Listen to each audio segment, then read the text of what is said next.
Hola aventureros, bienvenidos a nuestra clase. Soy Lucía, tu profesora de español, and this class is going to be great for you if you are looking to practice your Spanish a little bit, if you are a beginner or intermediate learner, because we're going to be improving real students' emails and messages that have sent me. These emails and messages are from the Daily Spanish WhatsApp group that I first opened, and maybe you've been part of it, maybe you have sent me emails. If you have done that, thank you so much. And if you didn't know about this group, every year I open it a few times. I not exactly know when, but if you're interested, you can leave your email below and I will let you know. It's completely free. I send audios, I send materials for you to practice Spanish, and well, I just love connecting with you guys. So if you want to be part of the next edition, just leave your email in the description in the form and I will let you know. But for now, let's see these emails together and let's see if we can improve them. I'm going to read it to you first. You can read with me, you can stop the video and you can see if you find the mistakes or if you can improve it. Hola Lucía, día 9. Esta mañana estoy un poco sueño. Normalmente soy organizada y me gusta mucho escribir en mi diario por la mañana. Te leo pronto. This email is great. It is perfect. There is only one small mistake. Can you guess where? I'm going to give you una pista. Una pista es a clue. Está por aquí. It's around there. Yeah, it's when you say estoy un poco sueño. I know what you want to say here, but in Spanish, to say I'm a little bit sleepy or I'm sleepy, things like that, we say tengo un poco de sueño. In Spanish, we're not going to use the verb to be. We're not using ser or estar. We're saying tengo, I have. Tengo sueño. Tengo sueño means I'm sleepy. I'm sleepy. I adore this word. So many students have trouble with sueño, and I can get why. But let's break it down. Sueño means yo sueño, I dream. It is also the noun. So sueño is el sueño, the dream. When we put that verb in infinitive, it's soñar. Okay, to dream. However, so many people say sonar. Sonar is to sound. So we've got the N, sonar, to sound, and soñar, ña, ña, ña. This is the ñ, the famous Spanish ñ, soñar. So you would not say yo sueno thinking I dream or I'm sleepy or something like that. Yo sueno, I sound. Yo sueño, ño. We're gonna make the ño sound, okay? I have to say, aventureros, that I have loved reading these messages because not only you sent me messages, you've also sent me pictures and even videos. I've got to know your pets. I even got to know your daughters and your sons. And I have loved every single bit. That is why I'm going to continue putting this free WhatsApp group. So if you want to be in the next one, don't forget to leave your email in the link below. Quiero ir a Noruega u otros países con invierno y nevada. No he experimentado esto en mi vida. Marrakech y New Zealand está bien también. This is a clear example of how you learn Spanish because this student here is using really, really good Spanish, and at the same time, they can notice some mistakes and some things that could be improved. But look here, they said u, and you might think, why u to say or? In Spanish, we can actually say o or we can say u. Why do we use u?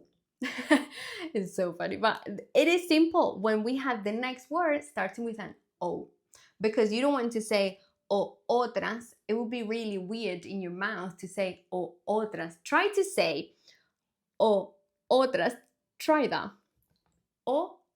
You kind of have to open your mouth even more. And when you do the vowel O, you're already opening your mouth quite a lot. Otras. You don't need to open it more. So that's why we use u.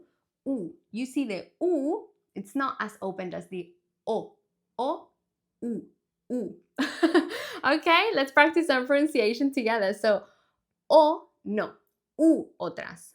U, otras. But what happens here? They have used otras. Países, is that feminine or masculine? We need to work on the feminine or masculine. If you want to read about that, let me know in the comments. But países son los países. El país, los países, the country, that is masculine. So we're not going to say otras, we're going to say otros. U otros países con invierno, why not? Con invierno, o en invierno, they are in winter. Y Nevada. Nevada, it's not, they haven't used it like completely wrong, but it doesn't sound natural. I think they are trying to say y nieve, nieve, snow. And again, they have used an amazing tense here. No he experimentado esto en mi vida. Why are they using here the pretérito perfecto? The pretérito perfecto is when you say in English, I have never done whatever, or have you ever been to Spain? They're saying no he experimentado. That is the pretérito perfecto. Why? Because they are talking about a live experience, and that is one of the most common uses of this tense. In the description, I have the free chapter on my Visual Spanish Grammar book about this tense. So you can download it today and start using it right now. Muy bien. And how do we translate Marrakesh and New Zealand? So we say Marruecos, Marruecos, that will ar, Marruecos, y New Zealand es Nueva Zelanda. Muy bien. Nueva Zelanda está bien también. We have two things. So it's not está, es están. Están bien, están bien, también. Hola, Lucía. Día 8. Tú y tu mundo. Hoy tengo clase de irlandesa. Me encanta aprender idiomas y es muy divertido. Es muy útil saber otros idiomas. Tengo un poco tiempo libre. Me adoro mucho leer un libro en francesa. Un abrazo. I honestly adore your messages, especially when you put emojis. They are the best. But anyway, let's get into it. The first mistake that we have here a little bit, it's mundo. In Spanish, You and Your World was the title of the audio. It's tú y tu mundo. However, they've done amazing here because they put an accent in tú, you. And they have not put that accent in tú as the possessive, your. So just remember, this is the personal pronoun you, and this is the possessive pronoun your. When we talk about languages, we are not going to make them feminine. We're just going to use the masculine word. So it would not be irlandesa, it would be irlandés, Irish. And it wouldn't be francesa. Francesa is someone, a woman from France. It would be francés. Francés. The same happens with the language Spanish. We have español, which means both the language and a male person from Spain. But we also have española. Española is a woman from Spain. They have used me encanta perfectly here. Me encanta aprender. Remember, these verbs have an infinitive verb after. Me encanta, me gusta. Me encanta aprender idiomas. Muy bien.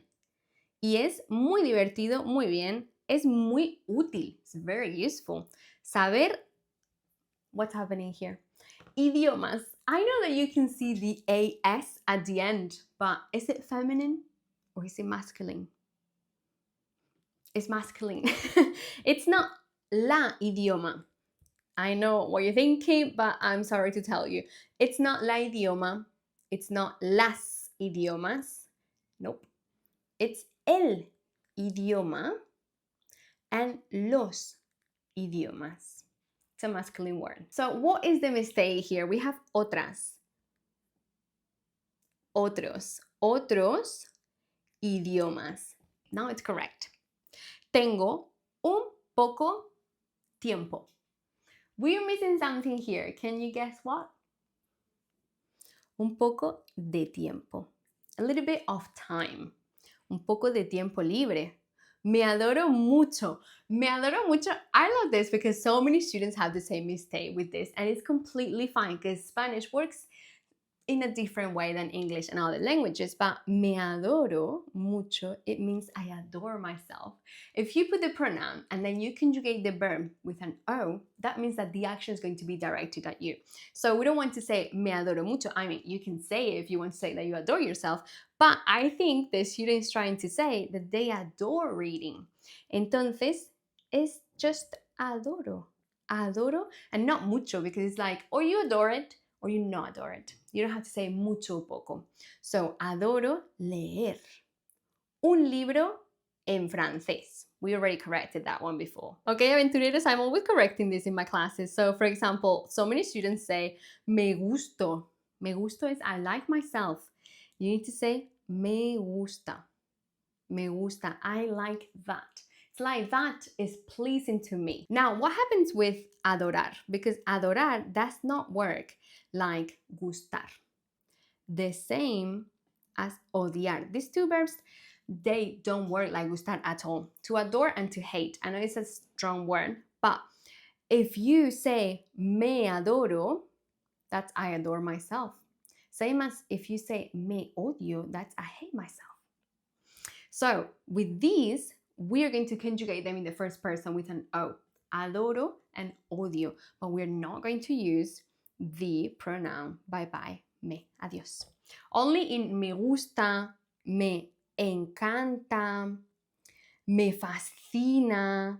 All of these, they do have the me, and they are conjugated to what you like. They are not me gusto, but me gusta eso. But these other verbs, they need to be conjugated in the first person, in the yo form. Adoro, odio. Same with prefiero. How many times have you said me prefiero? I'm sure that a few. At least once you have said it. Me prefiero. No, prefiero.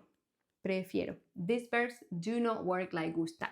But they have done excellent here. I love this message. Really, really well done. Muy bien, aventureros. I hope that you have enjoyed this class as much as I have enjoyed reading your messages. And if you want to be part of the next edition, then leave your email in the link below, and I will let you know as soon as I open it. Thank you so much for being part of this community, and remember that learning Spanish is about consistency. It's about making mistakes. It's about playing with the language in a way that you can make it truly yours.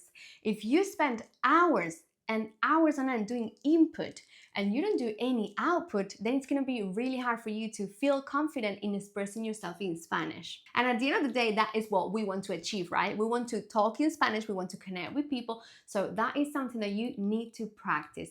It is amazing and it's necessary to hear things, to have input, but you need to have an output. And if you're not ready to speak because you are maybe a bit shy, that's completely fine. You can write things, you can rehearse things, and confidence is something that you grow day by day. So, aventurero, thank you for being in this class y te veo en la próxima parada. ¡Hasta luego!